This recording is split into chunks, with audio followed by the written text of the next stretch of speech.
It is a damn good day to have a damn good day. And we're live with the one and only, the former Hayley Wilson now, Mrs. Hayley Dodge. Welcome to the show. Thank you very much. Where it's happening, we're doing it. We've been talking about this for so long, and you're here, you're in the studio. The dream has come true, and look at us. Look at us. I know.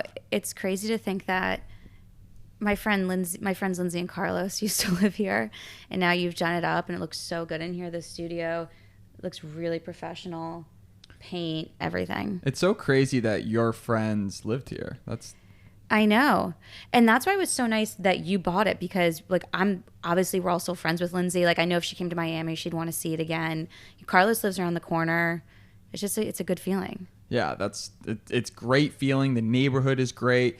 And out of all of the things I've done in life, getting this home has brought so much happiness into my life. It's interesting because when you're young, you should save money. It's really important to save money so that you can invest and do stuff. When you buy a home, it's almost like you have this playpen, and you want the playpen to be dope because it's your home. So I find myself always in this conundrum of, should I do this to the house? Should I do this to the house? Or should I chill and go buy another house? It's the homeowner's dilemma. But man, I got to say, I am just so happy. And if it wasn't for you texting me, I remember how the whole thing went down, this wouldn't have happened. And I also think it's funny how what you thought you wanted changed. Actually, I think my Stogie's breathing really heavily. Can you hear? Can you introduce Stogie to everyone? Oh, okay. Yeah, this is Stogie Dodge. he's a Pekingese. He's my child. He's beautiful, but I think he is breathing a little heavy. And I don't want him to be distracting. Thank you, baby. Oh, thank you so much. You just needed some cuddles. No, what I was going to say is I think I'm going to put him on the floor because I think he's a little much. But I think like when you came to Miami, you know, like a lot of people do, you're like, I want the loft. I want the ocean view. I want the amenities. I want to ball out. And then you live there for not even a year and you're like, I really want a home. And being the king of your own domain is for me too, because having you know, owned a couple condos and now living in a home, I mean, it's, for me personally, it's the only way to do it. 100%. You're not worried about people above you, below you. When you have to let out the trash, you don't have to walk out there in your boxers and have these weird encounters with the neighbors, and you're just like, hey, what's up? How's it going? Some people like that. For me, same as you. Like, I don't want to see anyone, you know, but some people want that community.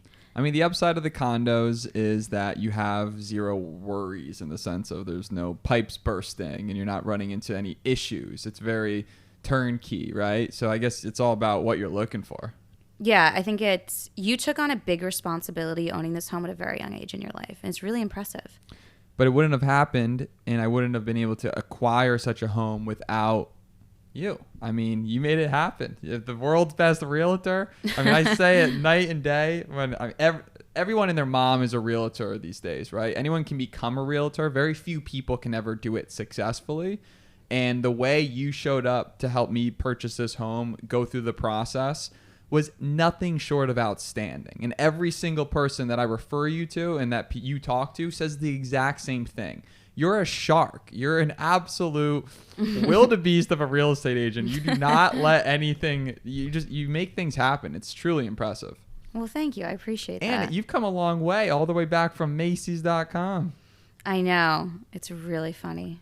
Isn't it interesting that, you know, you were in this corporate world, and I know this because we're such good friends, and you know, you were crushing it there, but you definitely felt like a little bit like your soul was being sucked out of you, and you went through this huge change. And to think about who you were then to who you are now, closing what was it, like $33 million last year by yourself? That's insane. I mean, yeah, but I had a lot of help.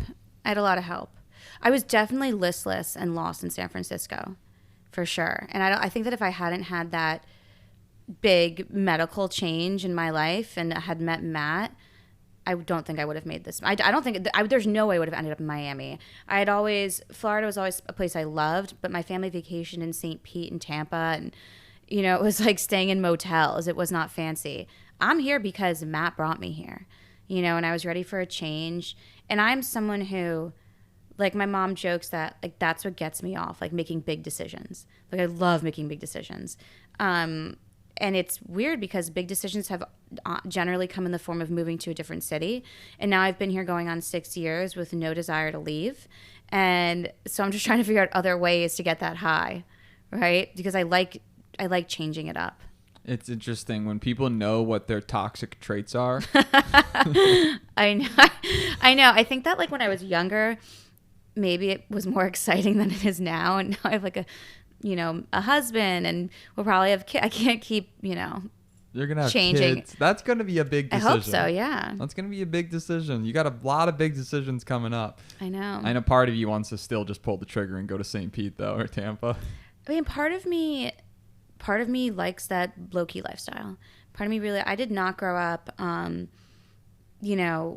my grandparents who were a big influence in my life. It was family barbecues and nothing fancy, nothing like this. I always liked that fancy life, but this is not how I grew up. And sometimes I do just imagine a more peaceful lifestyle. But I tell you, every time I go there, I'm like, I could never live here. Like, it's Miami or bust. Well, your family is such a great reflection of who you are. They're just outstanding people. They're so kind. Clearly, they're very successful. Your family has a lot of just diversity in it, and they're just the most accepting, kind people. And that flows through you because you're, like I said, you're a shark. You're a top performer. You're pretty much the best type of person we could ever have on the podcast that represents a top performer, an entrepreneur. But at the same time, you have that side of you where you're not a douche. You're a fun person, and you can vibe with anybody, which is such a great skill to have. And your biggest skill is hyping people up. I love it. MC. Well, I have great people in my life. It's great, and this is my most fun thing to do. I know, this is fun. It's fun because when you realize that you are an authentic person, and that there is something that when you step into that power that you can offer and help people from all over the world, that's a superpower. And some people learn it very early on. For me, it was through network marketing. I learned that you can become a Goliath through a story, right? You can impact hundreds, if not thousands, if not tens of thousands of people through telling stories, right? And then once you realize that and you have that incident where you actually change someone's life, or you see your authenticity bring a smile to someone's face, it becomes just eye-opening. And you realize that there's a bigger purpose on this earth beyond just what you might have thought so far. Yeah, I would say the other side of that coin is, and something I've had to learn, some people really do listen to you, and you have to be careful with your words and careful with your advice. Because I've said things to people before that I might have said flippantly or offhandedly that to one friend might mean something different, and they've taken me really seriously or followed my advice, and that's a responsibility as well. And I think that I'm much more careful. I mean, God, having been through everything I've been through in real estate and just my life, I'm very careful now with my words, I think, in a way that I wasn't before. I assume because, number one, you're very assertive, and when you're a great salesperson. And I say that in a great way because you believe in what you're saying. But you got to be careful because, like you said, that can go both ways. But here's the thing. As long as you're just honest, like, hey, this is what I think based on what I've seen, you don't have anything to feel guilty about. No, but I mean, look, I'm training someone new right now, and she's brand new in real estate, and she's amazing and super ambitious. But I said, look, I'll tell you this. 2 things. Never put it in writing or always put it in writing. Be very careful about what you do and try to have more phone calls, because I have been exposed to a lot of litigious people and people who are kind of out to get. I have amazing clients, right? But then there are some people who that's what they thrive on, and you have to be very careful. You're dealing with big deals. You're dealing with mortgages, sometimes upwards of millions of dollars, and financing and massive escrows and property lines, and you just have to be careful. So people are just out there trying to screw you sometimes. Generally not, but sometimes that does happen. And the second you get comfortable is when you slip up. The second you stop watching what you're saying and really following the way things need to be done, yeah, you need to be really careful. Real estate is not about just showing up and opening a door whatsoever. If you do it as a full-time job, right? A lot of people do it maybe like you said, everyone and their mother can be a realtor. To do it well, to build a business, to really make it your life is a whole nother story. And the deeper you get into it, the more you learn the nuance of the industry. Do you feel that, let's talk a little bit about your journey in real estate, because people see that you're top 100 U.S. wide income earners. Tell me how that works. Okay. I'm top 1.5% of realtors in the U.S. And there's millions of, there's over 1 million realtors in the U.S.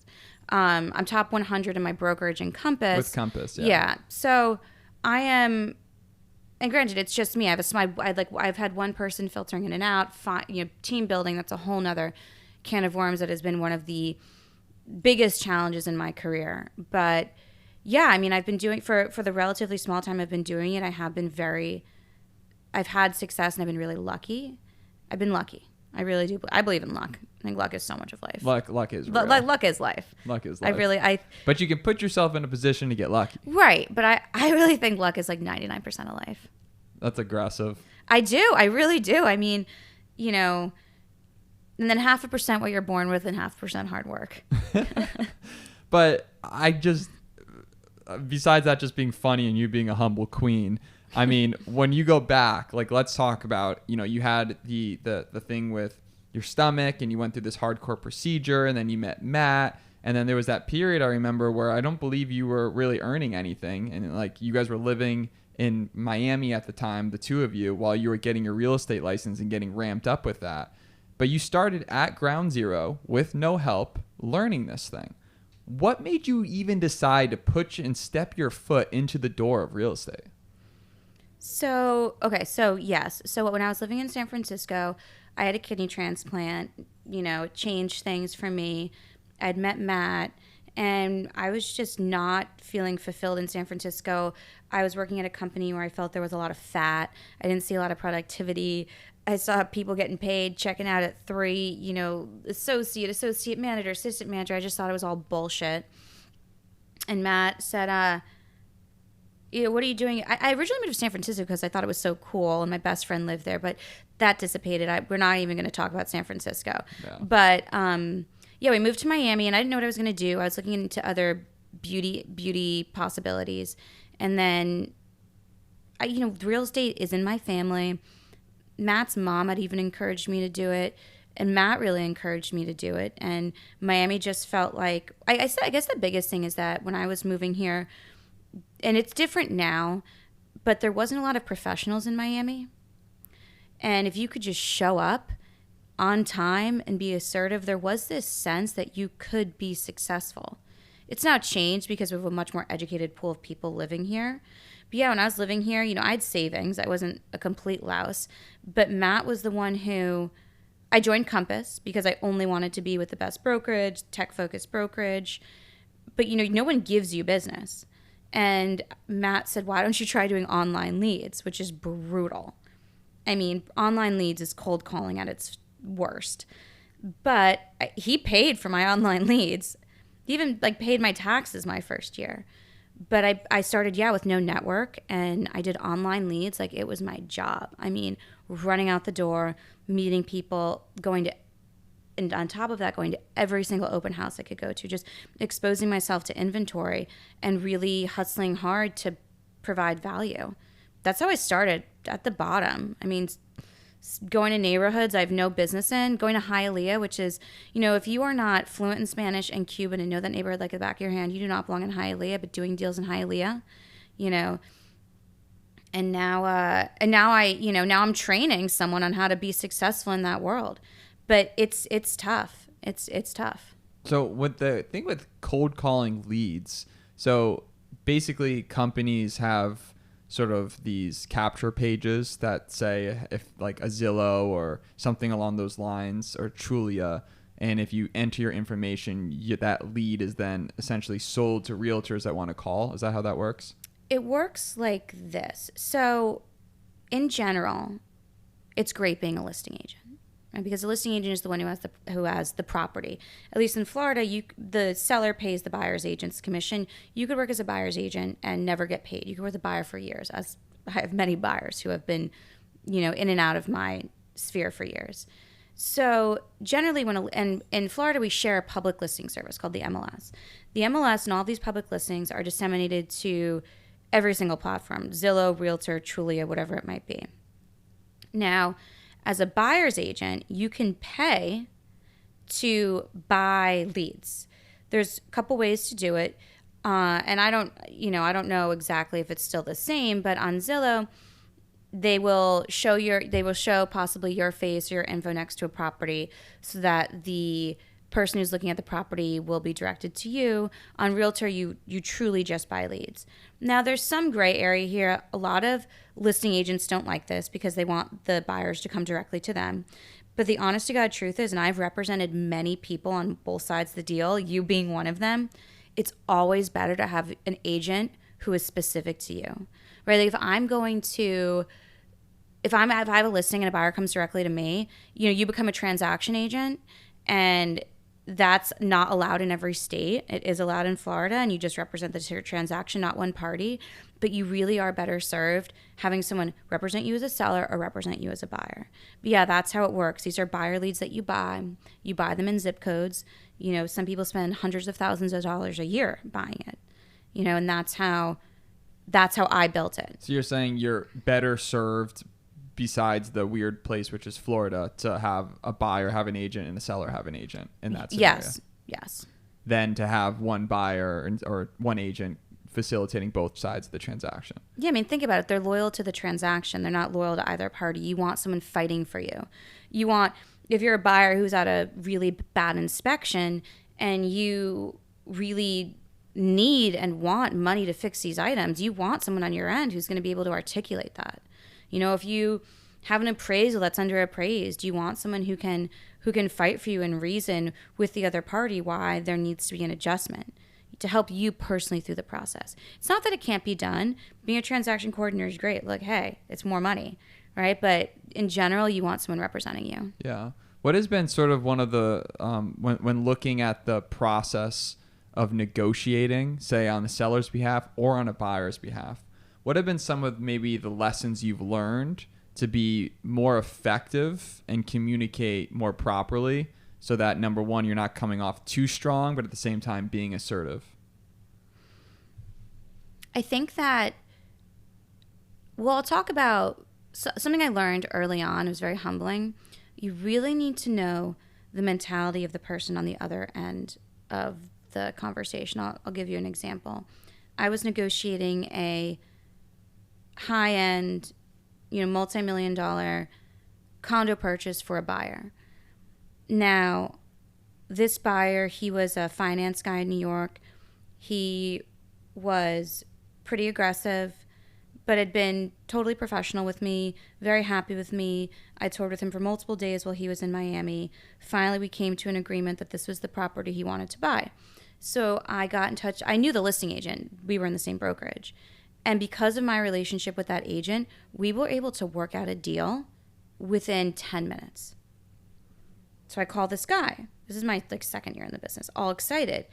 And he was convinced I'd colluded with the other agent to get him to come up in price when he didn't want to, and vice versa, that the seller really was going to sell it for that all along, and that because I knew the agent, I had colluded and happened too quickly. That was a real learning lesson for me. I mean, that guy was crazy, and I ended up firing him as a client, but because of accusing me of something unethical. But that was a really great learning lesson on how to communicate with who's on the other end, right? I should have waited. We should have paused. He wanted to draw the deal out. So you should have given it like a day, 2 days, 3 days. Yeah, he wanted to made know. It feel like it was more of this negotiation. Yes. So communication was the biggest thing. Now that I'm more seasoned, I'm pretty firm with and it changes with the market, but I'm pretty firm with my buyers, don't offer above a certain amount because it's not worth it, right? Or you have to offer this. There's times to get a deal, and then there's times to get what you want.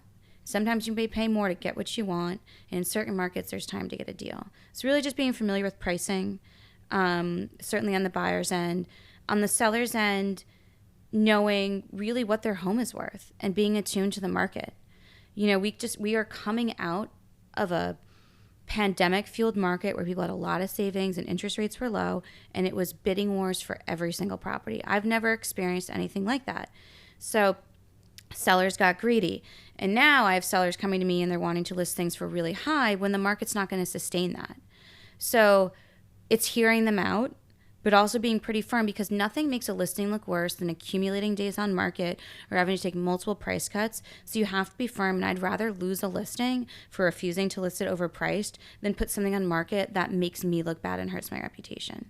It's knowing, honestly, real estate, yes, it's relationships, but it's pricing. You have to know your pricing. But it's also commanding respect from those sellers that you actually know what you're talking about and you have their best interest at heart. You're not just thinking about what you want. You want them to sell their house, but you also understand that, like you said, having price cuts, having it stay on the market for 100, 200 days is not the vibe. And even if you explain that, I bet some people still say, you don't know what you're talking about. But I'm sure that by explaining that in a concrete way, almost like your elevator pitch of why, at least sways them to start thinking more properly. Well, it's really, yes, but it's personal, remember. So imagine I come to you and I say, okay, Ian, this house is worth $500,000. And you're like, are you kidding me?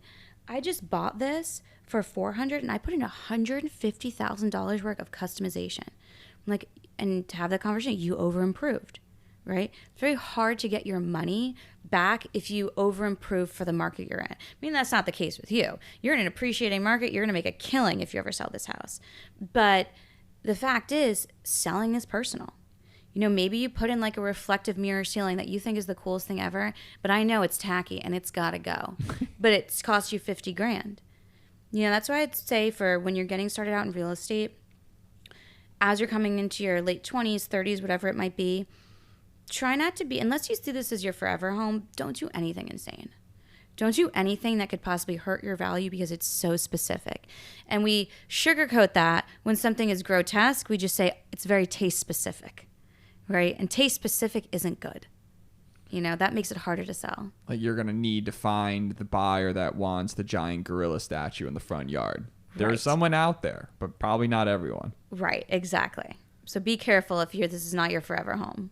That's a tough thing because I find myself always trying to do the little improvements. Guys smiling because I'm constantly like, should I do this? Should I do this? Try to do this? But I get what you're saying. I mean, you also have to live in your home. Yeah. You know, you have to live and enjoy your home, right? For sure. You know, just like people who, for example, soundproof an entire room and block out the window and make it a drum studio and then want to be like, this is a third bedroom. I'm like, no, it's a soundproof room where the entire window's blocked out. And unless you remove it, it's not... You know, I can't show it like this, you know, so things like that. Yeah. And then you see it from both perspectives of selling a home and buying a home, and you've seen what hits and what doesn't. Yeah.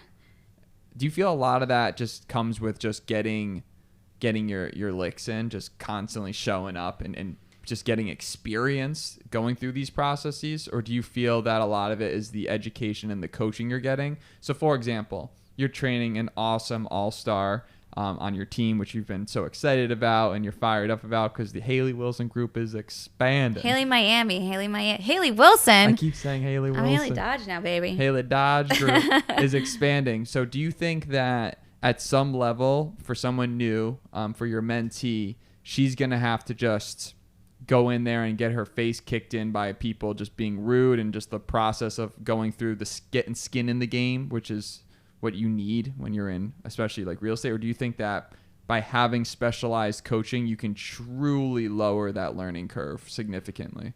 The latter. I would never want her to be disrespected or get her face kicked in. Alexandra is going to grow as she gets exposed to every element of real estate, and I'm going to guide her. You know, you don't put a new agent out there and just let them flail. You have to help them be successful. Her success is my success. So in the beginning, it's just exposure to inventory. It's exposure to taking all kinds of classes to train you on how to think about the legal elements of real estate, you know, how to really draft the correct contract, how to work through the process of a deal. But if anyone's ever rude to her, they're fired. No money is worth that. And it took me some time to realize that, you know, and when you finally get to a point where you're comfortable enough, where you're not desperate for any element of the deal to happen, that's when you really provide value, because you don't really care truly about the money at the end, because the person you're doing the deal with, that's your sphere. If anything goes wrong or they make the wrong decision, that's on you, and that's very damaging. So no, she will learn through guidance. And maybe I got my face kicked in because I don't feel that I had a very good, I didn't have someone who was aligned with my vision of how to build real estate. I kind of started with someone who was pretty old school. We wanted to do things the old school way, and I didn't want to do that. Well, managing people is one of the hardest levels of growth to step into. It's interesting. The more people I speak to, it seems that when they have kids is when they finally start outsourcing a lot of things in their life, because they just realize that, number one, work isn't everything, and two, they don't have the time. And properly managing people is what gives you time freedom, but at the same time helps you grow and expand your vision, expand your culture, expand your values, and grow your business. And I love what you're doing right now. I mean, you're doing it. You've been talking about doing this, and now you're growing. And I'm super excited for the growth of the Hayley Dodge group. Yeah, I think that the biggest thing is that person has to be a representation of me. And if I ever get negative feedback from clients that person was a bad representation of me, then I didn't do a good job in training that person. That's on me. Taking accountability. Yeah, for sure. What about the days when you go fully ballistic because you just have a tough day? Every job, every profession has tough days. I'm in sales. There's days where I just need to blow off some steam. What are the situations that you find yourself in as a realtor that just make you say, F this, I'm quitting and I'm going to do a new career? I don't do that as much as I used to anymore, because I'm able to handle things better. I don't get that stressed out anymore, because I kind of course, I'm always going to come across something that I might not have seen before. I mean, yesterday, for example, I'm doing a septic inspection, and I get a frantic phone call 10 minutes after it ended that these guys stole avocados off the seller's tree. Right. So every day, we have to go back and zhuzh it and return the avocados. And so every day does represent something new, but I'm able to handle things much better because I'm seasoned. That's not to say I don't have a temper. Right. Well, I feel that the best real estate agents are really, really good problem solvers. Yeah. You know what really inspires me? So my favorite show is a show called Alone. Have you ever seen it? No. Okay. It's these amazing wilderness experts that are dropped in the middle of nowhere. Oh, yeah. And they have to just survive. And I watch this show because I watch these people truly up against life and death stay calm. And that's my salve. Like, I work all day long, and then, Matt's in the Cape right now, so I've had like a week to myself, and that really helps me learn what a good look it is to stay calm. It's Matt's been a huge part of this, and because he's such a calm person, and teaching me that the first person that loses their cool loses the argument. You can't lose your cool, and it doesn't reflect well on you. There's being passionate, and then there's being, irresponsible with your words and your feelings. I've had to learn it, and I'm not perfect, but I've gotten a lot better. For sure. I mean, I like that you mentioned that, because we're human and humans have emotions, but at the end of the day, you are responsible for how you react to situations. You can't control what situations happen, but we need to take full, complete accountability for how we respond to the pressures of life. And I feel that no matter what you've been through in life, typically the people that have been through some harder scenarios are better equipped to respond in a better facet versus people that might have had just an easy life, because you start to realize, like, hey, I'm going to be okay. Everything's going to be okay. This is a problem, and I'm a firefighter, and we're about to put it out. I agree. But sometimes people who have been through things in life can have a hair trigger. And you have to really work you know me. Oh, you keep it real, though. And it's interesting about the Alone series. First of all, Naked and Afraid. How long do you think you could actually last on Naked and Afraid? I couldn't last on these shows 10 minutes. I'm scared of the dark, and I hate being cold. I hate the bugs. What would be your one? You get to bring one tool for Naked and Afraid. What would it be? Matt. Because I have so much faith in Matt. He's the most capable person I've ever met in my life. That sometimes I watch these shows and Matt has no survival skills, but I just feel that he could do it. I just have full faith in him. We got to get him on the spearfishing boat. He says he's going to do it, but we got to get him on the boat. And Matt has no ego. You know, I have a big ego, and I'm extremely competitive. I even find myself in workout classes that have no competitive element, trying to be the best, to win the class. There's no, clearly that doesn't exist. Whereas, and that's something that's good about me, but also something that drives me nuts. Whereas Matt's very just secure with who he is. He's very confident. Recently, we were at a party, and these people were playing cornhole. And they were really good at cornhole. Like, I don't know how someone becomes really good at cornhole, but they were quite good. Shockingly good. And Matt's not good at cornhole. And it didn't bother him. He just didn't care that he wasn't good. He was just having a good time. Where you could tell they were really getting off on it. About this ridiculous backyard cornhole game, which I found, you know, when you see the behaviors that you exhibit in other people, and you're like, oh my God. Well, I think it's because Matt knows that low key now they're going to be more willing to play poker with him, and that's when he'll ultimately will get his revenge. I think that he's studying people. I think he's just seeing who these people are. He's just observing and seeing what makes them tick. And when you know what makes someone tick, you're pretty good at negotiating. 100%. I mean, you play Matt in ping pong, man. He gonna whoop that ass, though. Is he good at ping pong? He's pretty good at ping pong. Yeah. I had no idea. He's not like amazing, but he's pretty good. I think he's won the last few bouts. But the future goal with the cigars.com cave is I want to have a pool table, a ping pong table. I want to have the ultimate man cave vibe where we're just shipping cigars around the world with amazing athletes coming in and poker. It's just going to be awesome. I know. I'm so proud of what you guys are doing. And it's interesting that you mentioned about, by the way, my thing that I would bring on Naked and Afraid is like a mosquito net. Because I would just tap out from mosquitoes. Really? Immediately. Oh, yeah. If you put me outside just in Miami in my backyard for 3 hours after dark, butt naked, I'm tapping out because of the mosquitoes. That's a good one.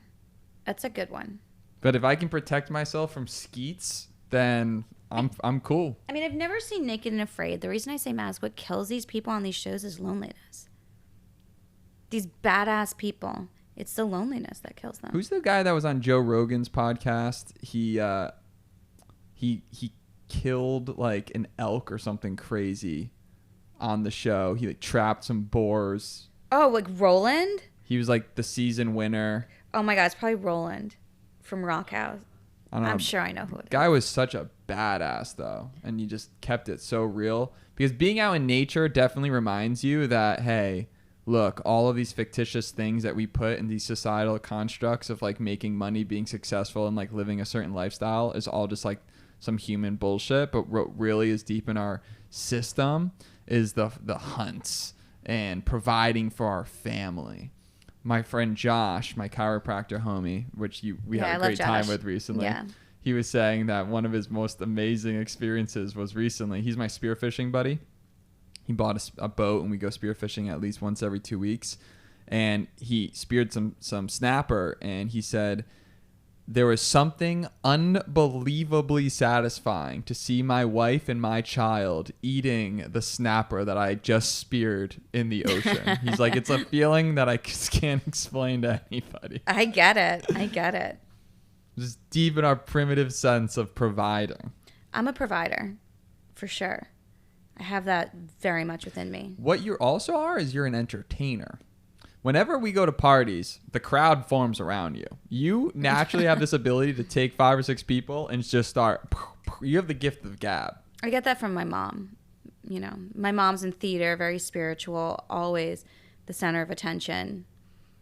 And she's got a lot to say, and she's very open. She's interesting, and she asks questions.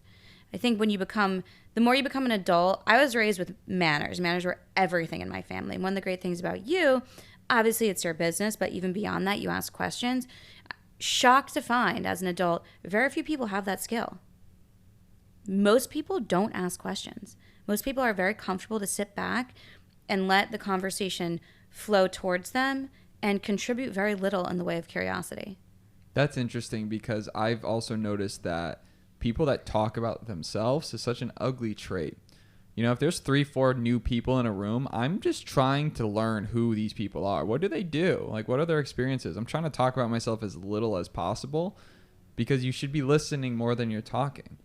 I always had a soft place in my heart for people who were not cool, who were kind of like left out. I was never a bully. I mean, unless somebody has some story about me, I really was never a bully. I've had to sort of soften that part of me and become a little harder because I don't have the capacity to absorb anybody's problem. Truly, for example, in real estate, people really are dying to talk about themselves, and everyone's going through something. Luckily, I have an amazing set of clients who are not like this, but early on, when I was maybe too inquisitive because I was trying to form a bond and I asked too many questions, I got burdened with a lot. And the truth is, I don't want to know your personal story. I just need to help you make the best decision in your sale or purchase of your home. I've really toned back on interacting with people on that emotional level in business. Even my own team members, and Alexandra's great because she came in the other day and she had like a leak in her apartment, and she was like, you know what, I'm just going to stop myself right there because it doesn't matter. And I said, it doesn't, and I don't want to know. And it's not to be callous, and in a social setting it's different, but in a work environment, so careful about how much you engage and what you ask, because it doesn't always mean it's a good thing to know more about someone.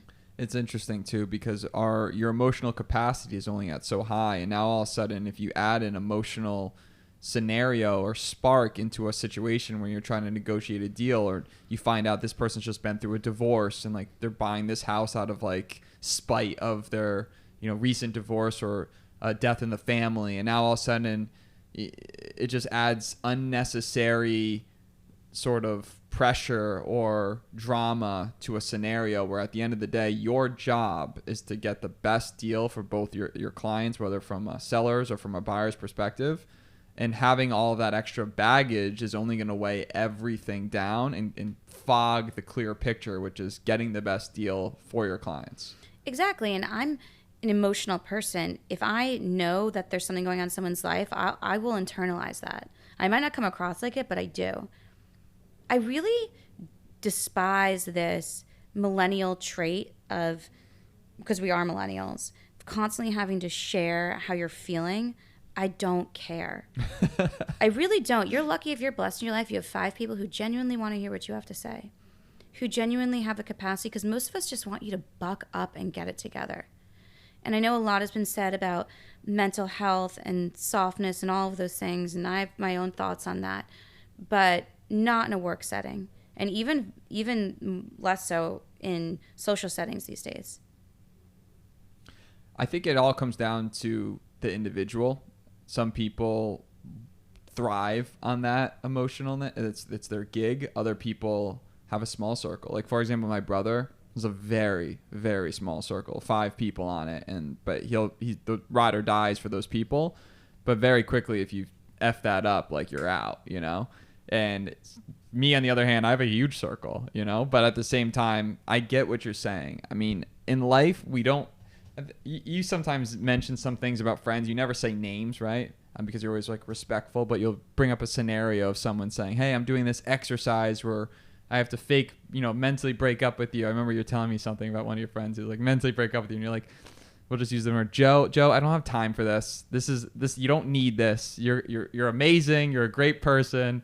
You got this. And you just kept it real with them and delivered a punch that I think he needed to hear at the time. Oh, yeah, I know who you're talking about. I mean, who knows? I think it's sometimes it's confusing when someone who you don't feel very close to considers you very close to them. And I think that's when I've had to examine, am I creating too close of an atmosphere that I genuinely don't feel?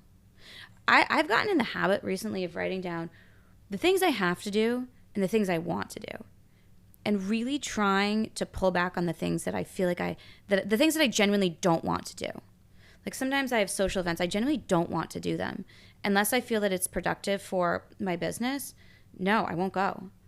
It's interesting that you mentioned about the sharing thing, because we just got back from this retreat in Austin. It was called Bro Treat, run by Phil Michaels. He's a legend. Phil Michaels is a Forbes 30 under 30 business mastery coach. So he like coaches CEOs, professional athletes, musicians on just being, basically he's like a mini Tony Robbins in his own way. Mm-hmm. So he put on this retreat, which was my first time going. And it's the idea is that you're supposed to improve in all areas of your life, from like mental, relationship, physical, and you do these different tasks. But one of it is this really like sherry about like your life and your struggles and like the traumas you've gone through. And some people that were sharing, it was just like, shit, like you don't know what people are going through. But at the same time, it's interesting because you realize, I think the biggest thing about sharing is that you don't have it all figured out, and it's okay. Most people don't have life figured out. But if you never let people know and talk about your shit, it just builds up an atomic bomb in the back of your brain, and then one day it explodes. So sometimes it's like having a therapist or having a friend to talk to, and making sure that you're sharing your feelings, and to not let them just grow until the point where it affects you. So I think sharing is extremely important, but to your point, it makes total sense. You can't be that for everyone unless that's your job. Everyone needs to share, but be careful about how you do it in business. Be careful about what you ask of other people in business. Friendship's different. Business, I don't believe, and I've learned, don't cross that line. Just do your job and be good at it. And then if the deal closes and everyone's happy, maybe you can develop that, but not before. Right.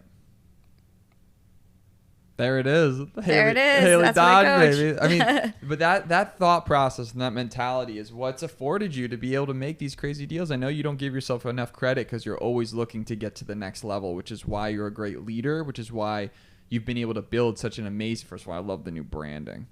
Looks amazing. It's so good, right? Yeah, we're going to have to loop it over the clips because it's just absolutely gorgeous.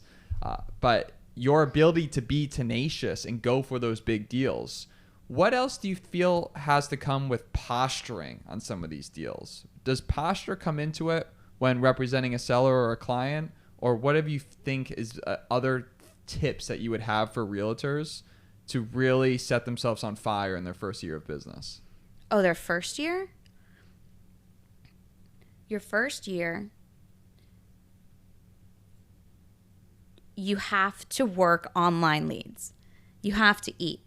Unless you are coming into the industry with a really active network, I think one of the things that a lot of first-year agents fall victim to is, for example, I've worked with agents who say, oh, you know what? My second cousin is Adam Levine, and I know that he'll buy with me, and I go to dinners with that person and this person. They're in this, like, it's called a pseudo-celebrity circle. And they think because they become a realtor and their exposure to those affluent people will immediately make them successful. The truth is that does not make a successful realtor. Grind does, and learning inventory and learning how to speak to a specific neighborhood makes someone successful, not landing the second cousin of Adam Levine or whatever it might be. So don't rest on your laurels. Don't think just because you have a network you're going to be successful, because a network does not mean ready buyers. You have to figure out where you want to work and go for it. And I would say, get into the online lead business. There's a lot of different platforms out there. Find a good mentor, find the right brokerage, go to every single open house, walk in every single door you can, and be proud of what you're doing and be honest about what you can offer. And I would say your first year, part of my 10 rules to live by: wake up early, get out the door. You never know where it's gonna lead, and you have to be able to take that phone call and getting to see a property or getting to meet a seller that evening. And have a good workout routine so that you can let off the steam when you go through a tough day. Yeah, you got to get it done in the morning. I know everyone has a different cycle, but at least for this industry, because the day can always get out of control, do it early in the morning. How early do you get up?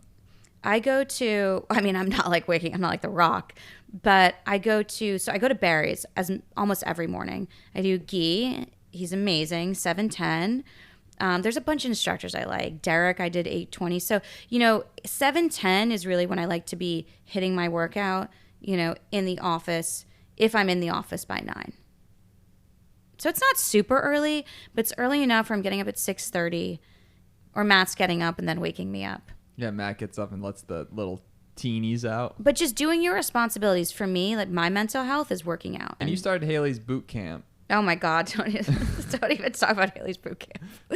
That was during COVID. That was fun. You know what I liked about that, though, is it showed that if you wanted to, you could become a trainer. If you wanted to one day, you could become a trainer and go down that route. I think it's fun to dip your toes in different potential career paths, but not do it all in, but do it just to the point where you're enjoying it. Yeah, boot camp was something I started during COVID. At one point, I had a pretty steady following. I still do it occasionally. It's just for fun.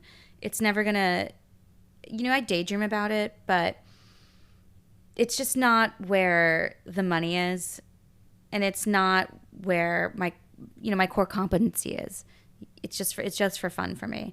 But the point is, for me, level setting, mental health in the morning, doing a workout almost every single day, because I need that endorphin release. That is my natural medication. So for year one, you really need to get on the phone. You need to call leads. You need to just go through the gauntlet. You need to get familiar with the neighborhoods, I heard. You need to really understand the area. And then what happens? What do you build upon that in year two? Well, year one, you're usually working mostly with buyers, maybe renters, right? Doing rentals will be great your first year. By your second year, some of those contacts should have turned into sellers or have given you access to sellers, because working with sellers is a whole nother level of prestige and grows your business, because working with a seller carries its own level of responsibility, even more so sometimes than working with buyers. By your second year, it depends what market you're in, right? For example, I think in Miami, if you do $5 million in business your first year, that's a fantastic first year, right? And you should be trying to double your business every year up to 5 years. And then things can change and the market can change. You'll have to grow your team, but that should be your goal if you're doing it full time. The other advice, certainly in your first year, definitely going into your second year, because most realtors don't last past a year. They don't. Because everyone thinks it's easy. They sell their cousin's house and they can never do business again. And the dues are expensive. The annual dues to the board or your broker, whatever it might be. It's like $1,000 for the MLS or something yeah, like that? It's like $1,800, and then you have other fees that you pay to your broker. It has to be your full-time job. There is no wishy-washy. If you're not doing real estate full-time, you're really not taking the business of being an advisor seriously. And by your again, it depends on the brokerage. Like Compass, you can't be an independent agent until you have a certain production volume. Other brokerages, you can be an independent agent immediately. Choosing the right brokerage, also your first year, is incredibly important. Well, there's two different categories, right? There's an agent and then a broker. So the broker is, like, the big brokers are Douglas Elliman, Sotheby's, Corcoran, Compass. Those are the huge brokerages across the nation and the world that realtors go hang their license under, because they provide tons of resources, management, legal resources. Compass is amazing. The technology platform, the on-site marketing and media staff. That's why you go to a big brokerage, right? And then it doesn't mean you can't be a broker. You can be a broker agent, which is the next level of being an agent. But you just have to. I recommend hanging your license with a big brokerage. You pay fees to them, right? You pay a split to them, but you have the security and the brand name behind you and the network. Now, I'm an individual agent, but I work for that brokerage, right? Or I hang my license under that brokerage. But we're all 1099. Nobody's W-2'd when you're an agent. Got it. So year one, you're building these lists, you're building your leads. At that point, you've helped some people just get into some rental areas, and you've built some relationships. By year two, maybe some of those people are ready to buy. You've gotten to a point where they trust you and respect you. So now you're still doing well out you did in year one, but you're starting to get some momentum. Do you feel that years 3, 4, and 5 is where you really start to see momentum if you're like all in full time? In my opinion, years 1 and 2 are all about working any neighborhood you want, any deal you want, total humility. By year 3, you should really kind of know what neighborhood you want to work in, because you can't be an expert. I can't be an expert in Palm Beach and Kendall and Miami Shores.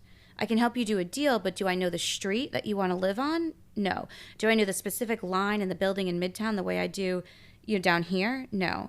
So by years 3, you should really know this is the neighborhoods I want to be an expert in, and double down on your network and your marketing and learning those neighborhoods so you can be the premier agent there.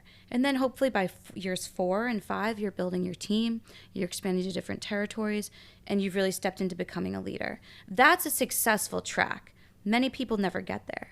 Beyond, what other things can people do on the side to help them, equip them to be better at having a successful year 1, 2, and 3? Whether that be certain trainings, whether that be leadership groups, networking events. Any thoughts there? Yeah, I would say that, well, again, choosing the right brokerages within your tool, working your sphere of influence is the biggest part of it. And then beyond your sphere of influence, working, like I said, the cold calls, because your sphere of influence might not deliver immediately. For me, it's also about finding out the things that you do personally for enjoyment and trying to build a community there, whether it's a certain boxing studio you go to or a restaurant that you love. Constantly being friendly, remembering names. I've done deals with the people who, are the managers at my favorite restaurants because they know me and I know them because I'm friendly and I'm consistent. I would say that my secret sauce is, and Matt and I say we're creatures of habit, go to the same places. Go to the same places and establish yourself as somebody who's constantly going there and is friendly, because that will help you lead. And the same places in the neighborhoods you want to work. Don't worry too much about running around doing all these different things. Focus on the core places that you want to go. And also, as you're building it the tough way through cold calling, build it organically through the places that you generally like to be at. Yeah, I like that you mentioned building community inside of the things you enjoy, because that's what's going to make you feel like home. A lot of times people say in LA and Miami that it swallows you up. And a lot of that's because people come for the wrong reasons. They come to party and they don't make moves, right? Like we came here more so like from a business mindset, and we don't have that problem. But a lot of it's because they don't build friends. They don't build community. And you need to like purposely build community if you want to have great friends in the things you like to do. And by doing that, you need to be open. You need to be willing to try new things and try new communities. A great example is one of my buddies. He's an NBA referee. I actually met him through Jake, who went golfing with him once. And then we got a cigar with Jake and Matt. And we've ended up becoming pretty good friends. And we've been trying to play tennis, but he's always traveling because he's doing the NBA thing. And one day he hits me up. He says, "Hey, Ian, you want to play pickleball?" I'm like, "Pickleball?" I'm like, "Hell yeah, I want to play pickleball. What's that?" He goes, "Meet at this place, the Miami Beach courts at 6:30. I get there. He's not there yet. He says, "Just ask for these 2 names." I just show up. There's people of all different ages. I'm like, "Hey, does anyone know who Michael or Joe is?" And they're like, "Hey, I'm Michael. Hey, I'm Joe." I'm like, "Oh, hey, I'm Ian. I've never played before." "Never played before? Let me take you over here." This guy, Michael, just hooks me up, teaches me how to play pickleball. I have no idea who these people are. Within 20 minutes, we're all playing pickleball together. I made like 4 genuine great friends, and now I'm part of this pickleball group. Well, I think that's one of your greatest qualities. And we can't take for granted that you can go talk to anyone and you are unabashed and you're not shy, and we all have different insecurities, but they never publicly emerge. You are always on. I've come to realize I can't take for granted that I can talk to people. It's not easy for everyone. It's not easy for everyone to socialize with people. Well, those people don't become realtors and they don't become podcasters, right? They might become other things, but don't expect someone to be able to socially be as astute as you are or as capable. That's a gift. It's a gift, but it's also something you have to work on, because I don't just see people and say, I want to talk to them. A lot of the times I'm like, shit, like I got that chest, like especially like I have to go introduce myself right now. Like I'm probably going to get rejected. Like that's happened to me and it still happens to me every time. But I tell myself, you have to go do this. Go introduce yourself. What's going to, like, if you don't, you're going to just regret it and be sad all day, you know? So you have to force yourself. I mean, I used to do that with dating. I mean, that's the way I got out of my comfort zone to talk to girls, because we've started playing what we call, just amongst my friends, the game. And the game had great intentions. It was to speak to great people and open up more conversations so that, you know, the boys could be successful, right? But one of the hardest things for a guy to do is just to approach and say hi to a girl, especially if they find him attractive. So what we would do is I would go out with like Mike Parzak and, of course, not Matt Dodge, because, you know, that was well before your time. And basically say, hey, like, Mike, you know, you have to go introduce yourself right now to that girl. And if Mike doesn't stop what he's doing and go over and say hi to him, or her right now, he has to buy everyone a round of drinks. And it's funny because you start playing the game on yourself, because it's peer pressure. Like, you literally just, like, fire. You have to just prove that you can say hi to them. And you get rejected 8 out of 10 times. But the 2 times you don't, you know, the boys come in as reinforcements and you meet a great group of people. There is only one person in the history of playing this game with that has ever just opted to buy everyone drinks. And his name is Matt Dodge. What? When? Yeah, he did it. Well, he didn't. Did he not? Did he? I always thought he had game. Oh, he did, but he just wasn't. He's like, nope, not doing that. I'm just gonna buy everyone a round of drinks. Yeah, he's an organic guy. He's organic. He's organic. He's one of the best ones. Yes. That just still makes me laugh to this day. That's so funny. I can see it though. I can see him just. He can be a little shy. Oh, for sure. Yeah. I mean, everyone's shy. Like, I'm not shy. level. But not Matt's definitely can be shy. I was so impressed recently with Matt. We had this big conference call with Folds of Honor. And, I mean, he presented in front of all the chapters nationally. And, Matt, he crushed it. Woo! Yeah, he's really good. Matt is stellar at communication. And his marketing and branding is incredible. Like, he has this eye for just great presentations and templates. That comboed up with Sky, they have been such a deadly combo for cigars.com. I know. Sky's now part of the Hayley Miami team. And we have the official Hayley cigar that's now going to be on its way any day now. The cigarillo. Yeah. We actually have the, I'm going to send you home with the actual stogie it's going to be on. Oh, nice. But at the official, you have your own cigar. You're going to be giving that out to clients. I think that's unique. That is very unique. Yeah. And you don't have to smoke it. You can just look at it. Give it to someone who smokes it. For sure. Yeah. That's a great gift. Great co-branding. Wine and cigars are just great gifts. Right. You know? So one thing that we always say whenever we start to wind down these podcasts is I like to ask, if you could go back in time to maybe when you were 16 years old and you could have talked to 16-year-old you for, let's say, a minute or two. Ugh. You're thriving right now where you're at, and you're like, listen up, girl, we got a minute or two. And you could have told yourself 1, 2, or 3 things that could have just saved yourself a ton of time, money, heartache, headache, sadness. And obviously the best answer is I wouldn't have told myself anyone, because it made me who I am today, or I would have invested in crypto. You know? But what do you think you would have told yourself if you had that opportunity? Wow. I would have said, it doesn't matter where you go to college, so stop worrying about it. Or if you go, be nice always. It will get you further than being unkind. And everything's going to be okay. I think those are 3 things I would have told myself. Now I need to know yours. What would I have told myself? I'd probably say, build your brand sooner. Put yourself out there from day one. Shoot your shot more. The last one I would probably say, just believe in yourself more. I would say that. Yeah, you're your greatest asset. Nobody's you. That's why there's no fear in sharing all of your knowledge and everything you know and being totally transparent, because nobody can do it like you can do it. And when you start to tap into that, you really feel more secure and confident in who you are as a person. More so just like being on this earth, like being human is a crazy experience. Yeah. You know? Like we're trying to have our life together when things like just diseases kill you at any time, at any given fight. Like so much crazy shit happens being a human. We literally live on an earth in the middle of time and space and we don't know anything about anything. Yet you're like so confused as to why you can't figure out your relationship or what's going on. It's like, yeah, this shit is complicated, but you need to know your worth.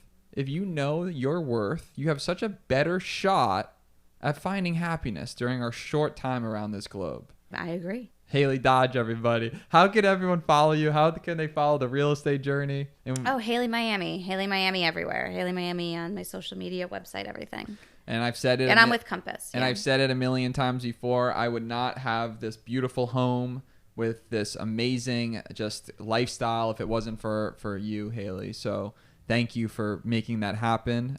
You're the world's best realtor, world's best friend.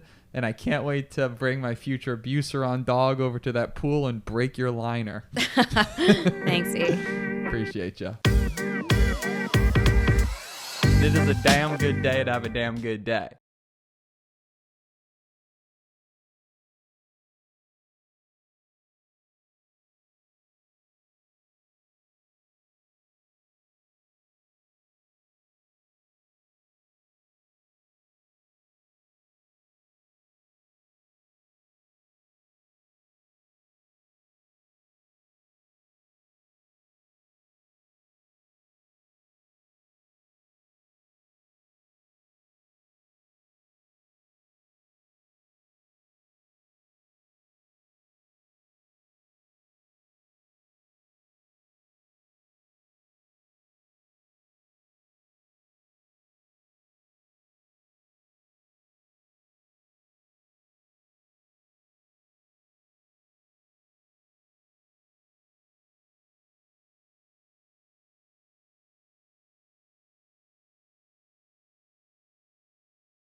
From day one, shoot your shot more, and the last one I would probably say, just believe in yourself more. I would say that. Yeah, you're your greatest asset. Nobody's you. That's why there's no fear in sharing all of your knowledge and everything you know and being totally transparent, because nobody can do it like you can do it. And when you start to tap into that, you really feel more secure and confident in who you are as a person. More so just like being on this earth, like being human is a crazy experience. Yeah. You know? Like we're trying to have our life together when things like just diseases kill you at any time, at any given fight. Like so much crazy shit happens being a human. We literally live on an earth in the middle of time and space and we don't know anything about anything. Yet you're like so confused as to why you can't figure out your relationship or what's going on. It's like, yeah, this shit is complicated, but you need to know your worth.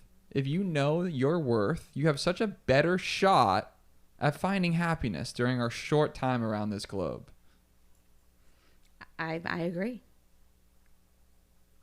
Hayley Dodge, everybody. How can everyone follow you? How can they follow the real estate journey? Hayley Miami. Hayley Miami everywhere. Hayley Miami on my social media, website, everything. And I've said it. And I'm with Compass. And yeah. I've said it a million times before. I would not have this beautiful home with this amazing just lifestyle if it wasn't for you, Hayley. So thank you for making that happen. You're the world's best realtor, world's best friend. And I can't wait to bring my future abuser on dog over to that pool and break your liner. Thanks, E. Appreciate you.